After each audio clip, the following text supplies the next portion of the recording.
Pokémon Legends Arceus was a really solid game in my opinion. It was exciting, exploring each area, catching some Pokemon, even a bit of shiny hunting. For a period, I loved the game to death. As I was finishing up my video for it, they announced Pokémon Scarlet and Violet, the first pair of games for Generation 9 with a release date of 2022. You know, the third Pokemon game release in a year. Suffice to say, I had to sort of hold my breath for this one. I was excited to see them expand upon the sandbox style of Arceus, creating a fully open world, but that of course introduces its own hurdles. Anyway, we're past launch day, and I have since started my playthrough of Pokemon Violet. You know, Violet since, yeah. I'm purple, man, it's my obligation. Without delving into anything right away, I should point out that these games are a bit controversial for a few reasons that I will dive into in this video. If you have yet to buy the game, I would recommend that you hear me out before you make your final decision, which of course means that this is a spoiler-free review. It was actually originally going to be a first impressions video, hence a lot of my footage being of the early game rather than the late game, sorry about that. But the more I played, the more it piqued my interest, and I did kind of want to address a lot more technical issues that the fanbase has taken a lot of issue with. So I figured I'd play a lot more of the game and give you guys some more in-depth thoughts. Also, I am kind of recovering from a cold, so sorry about that, I just kind of might sound like crap in this video. So, do I think Pokemon Scarlet and Violet are worth it? Let's find out. So, here we are, waking up just like every other Pokemon game. We're actually enrolling in a school, a new idea to my knowledge, and I do like how each version has its own school. So the principal comes to our house personally for some reason, and we get to pick our very own starter. I quite like all three of them this time around, but I had to go with Sprigatito. I am a cat lover after all. On your way to school, you'll encounter the main rival of the game, Nemona, whom I quite like, and the box art legendary for your respective game, Koraidon for Scarlet and Miraidon for Violet. Both look pretty cool in my opinion, but I do prefer Miraidon's futuristic look just a bit. Pretty sick looking. They act as a means of transportation in this game, which is a really neat idea actually. I love how they aren't relegated to the very end of the story, and are instead integrated from the very beginning, on a personal level to the player no less. It also adds to why I prefer Miraidon, because I mean, look at this dude, I'm riding a motorcycle right into that subscribe button. Hey, you should click that. Upon arriving at school, we're introduced to 3 story paths. Victory Road, your typical 8-gym playthrough, Path of Legends, a quest to defeat 5 Titan boss Pokemon, and Starfall Street, a raid on the 5 bases of Team Star, the evil team of Scarlet and Violet. With each of these objectives providing a badge, there's a total of 18, corresponding to the 18 Pokemon types, which is a really cool idea. It allows each and every type to shine while also increasing the longevity of the game. Speaking of which, gameplay. Alright, I'm just gonna go ahead and say it. This game starts slow as hell, man, and I mean it when I say that. It took me 3 hours to get through the tutorials and start exploring the open world. 3 damn hours. It doesn't help that you can't even run until you get past this threshold outside, which kinda confused me at first. And it's almost like symbolism for the slow start to come. Kinda funny how that works, huh? But once you get through it and the game really opens up to you, the weight of a truly open world Pokemon game really sets in. They weren't lying, man, you can literally go anywhere at any time. Nothing new for open world game standards, yeah, but it really puts into perspective the rigid linearity of the old games, and how much an open structure could benefit them. I mean, the areas in Legends Arceus were plenty big to me, but they did feel a bit disjointed, you know? Each area in Scarlet and Violet blends together very nicely. One minute you'll be a country boy out in the rough, then you get to a cute little rural town before coming upon a huge neon city. It's all just so exciting, I love the journey of it all. I mean, going from a lovely seaside to a freaking tundra in Legends Arceus was sick, but it was jarring too. Where's all the land in between? So yeah, a subjective point, but I am in favor of the open world direction, despite the fact that I still thoroughly enjoy both the linear and open world Pokemon approach. Mechanically speaking, this game feels pretty good. Now, I do admittedly miss the Metal Gear styled roll jump, which is replaced by this slide thing? Shit, are they adding wave dashing to Pokemon now? There's nothing wrong with it, it's just not as smooth and it's kind of unnecessary. And besides, once you can ride your legendary Pokemon, you'll be on them the whole time anyway. And they're an absolute joy to ride around the open areas on. Oh, and there's no option to increase the slow camera speed, which is really freaking annoying. The new Pokemon are overall really cool to me. A favorite of mine is Palmy, a Route 1 rodent that turns into an electric fighting type menace. Though I will admit the final Evo is really freaking annoying to get, so I kinda dropped him. There's also a surprising amount of love for some Gen 2 Pokemon, something I can very much appreciate since I'm a pretty huge Johto fan. Girafarig gets the evolution it deserved after 20 years, and my boy Wooper's got a regional form with a new evolution, Clodsire. I freaking love this thing, dude. Ground Poison is some awesome typing, and its ability Water Absorb makes it completely immune to water type moves. The battle system is more or less the same, but with a new gimmick called terastallizing. The gimmicks in the past few games have been a bit controversial to say the least. People dug Mega Evolution from X and Y the most from what I can tell, and I'm kind of in the same boat. Thankfully, I think terastallizing is the next best thing. At first glance, it looks like you're just kinda beautifying your Pokemon, nothing more. But each Pokemon actually has an extra type that's activated when they're terastallized. So, whether you want to double up on types to get 4 times stab damage, or utilize an extra type to your advantage by helping you resist moves is entirely up to you. And I found it to be a really fun idea. You can also catch some of these specially typed Pokemon from Terra raids, the equivalent to the Dynamax raids from Sword and Shield. I could say with confidence that terastallization is a Pokemon gimmick done right, and I'm pretty excited to use it strategically. If you just can't bring yourself to sit through a turn-based battle, you can send out your Pokemon to follow you and auto-battle other Pokemon at a moment's notice.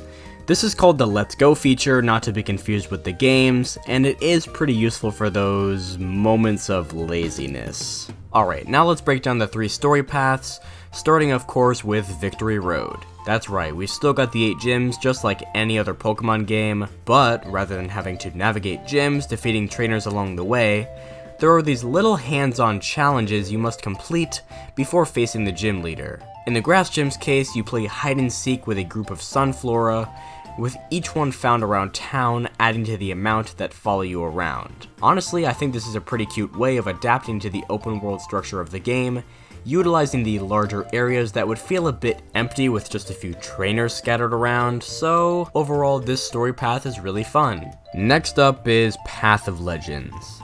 I'll admit, I was a little disappointed by this one. The goal is to defeat 5 Titan Pokemon, each protecting a special herb that powers up Koraidon or Miraidon, adding a speed boost, the ability to swim, etc., serving as the replacement for the different ride Pokemon in Legends Arceus. While I do enjoy that aspect of it, the boss fights themselves are quite disappointing. I was really hoping that they'd be a bit more unique, kinda like the Noble Pokemon battles in Legends Arceus. The Nobles were a bit of an out there idea, yeah, but the battles were intense and decently challenging. These ones are just kinda normal battles against large Pokemon. The upgrades and the excellent story for it are keeping me at it, but in a gameplay sense, it's just not very interesting to me. Finally, we've got Starfall Street. I'm kind of in the middle on this one. Not as fun as the gyms, but a bit more fun than the Titans at least. The premise of it is pretty sick to me. You've got to infiltrate Team Star's various bases, each centered around a specific type. I just feel like they could have gone so much further with it. I imagined it'd be some sort of awesome infiltration mission for each base, almost like a Metal Gear game as you slickly traverse bougie interiors, taking out team grunts in Pokemon battles. But it's nothing like that. You take out a grunt out front before opening the gate to a flat, open area, and use the Let's Go mechanic to have your Pokemon auto-battle 30 Pokemon under a time limit before battling the boss, which is on a freaking car by the way, kinda cool. And they're actually pretty challenging fights, unless you're a bit over-leveled like I tended to be. More on that in a second. On the other hand, battling 30 Pokemon automatically with a press of a button is boring. It's just plain boring. Aside from that, these are alright. All 3 paths combine to create a really fun gameplay loop in my opinion, but it doesn't come without a few flaws. Getting back to it, I've been over-leveled throughout a good majority of my playthrough.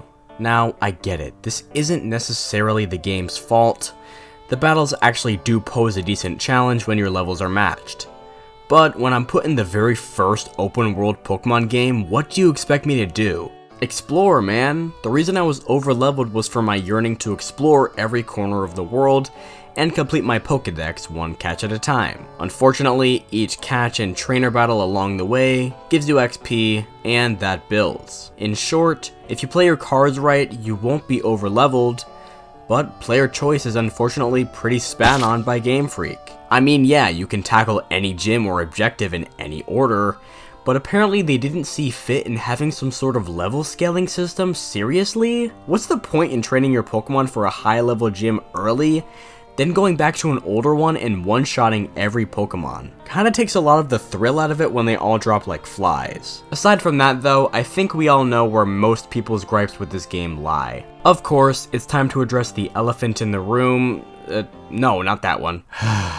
Performance. So, Legends Arceus had some performance issues, but they were pretty negligible to me. Faraway Pokemon had a low frames per second, but I just really don't care for something that minor. People's issues with this game have been a bit more drastic, to say the least. The low FPS issue remains here, but it persists from closer distances this time around. I mean, this windmill looks like the frickin' clock tower from Majora's Mask. That's the least of people's worries though, from even worse FPS to pop-in, to some really bad glitches. It's safe to say that this game is just not very well optimized at all. Me personally, I've had some frame drops here and there, yeah, but it hasn't ever dipped below 20. I know 20 is still really low for some people, and it's a much bigger deal for some people, and I can't really blame you, it's a subjective thing. But if you're like me and you don't care much for low frames, I don't think it should be a deal breaker. As for glitches, well,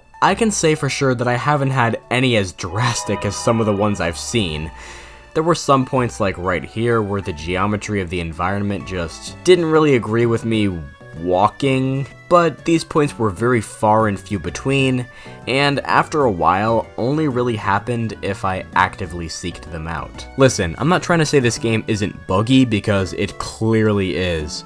These people aren't making this up, this is a genuine problem which only further normalizes modern games being released unfinished. I just didn't encounter as many glitches and such as most others. As I said, if you aren't actively on the hunt for them, you'll likely miss them. Admittedly, there was one time I was playing online and my game did crash, which really caught me off guard. Thankfully, there is a very frequent autosave feature. It's as if the game's performance flaws were patched up the easy way, and it's really up to you whether or not you're willing to pay for that. While I don't find huge issues in performance, I will say that unfortunately, when you create the biggest multimedia franchise in the world, the reception matters a lot less than the sales numbers. But let's lift the mood a bit. Let's talk visuals. This game looks pretty damn good. It's vibrant and the Pokemon look great. Some really nice animations here as well. I mean, yeah, we've got some low-res textures here and there, but there's plenty to distract from it in my opinion. I would say it looks on par with Legends Arceus,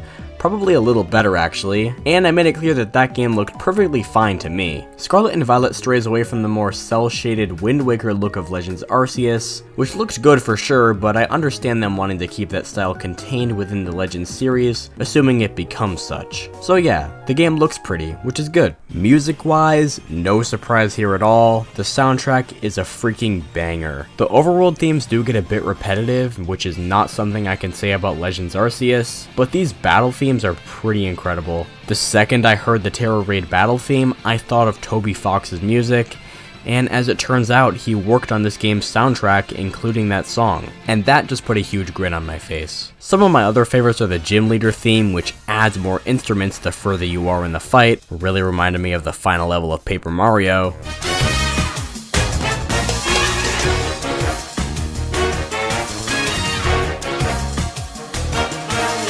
And of course the Team Star battle theme.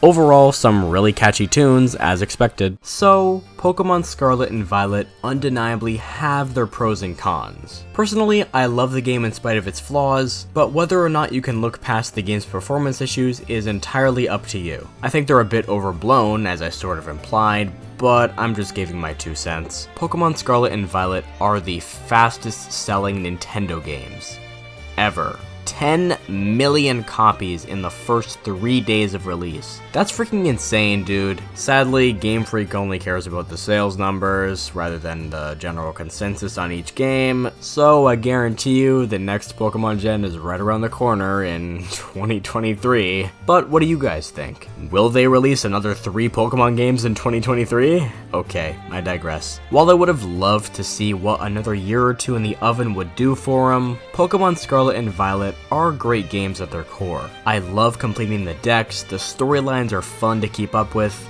and exploring the open world just gets me giddy, man. People love to shove the negatives in your face about them, which I get because this game could have been so much better with just another year of development, but through a more optimistic viewpoint, I found a lot to love in the game. So what do you guys think? Do you love them, hate them? Let me know in the comments, and let me know what you thought about the video while you're at it. If you liked it, leave a like. It only takes a click, and it helps out a lot. And while you're at it, you may as well subscribe and hit the bell to keep up to date on my future endeavors. I'll try to get out the next video sometime soon. Hopefully I'll see you all again soon.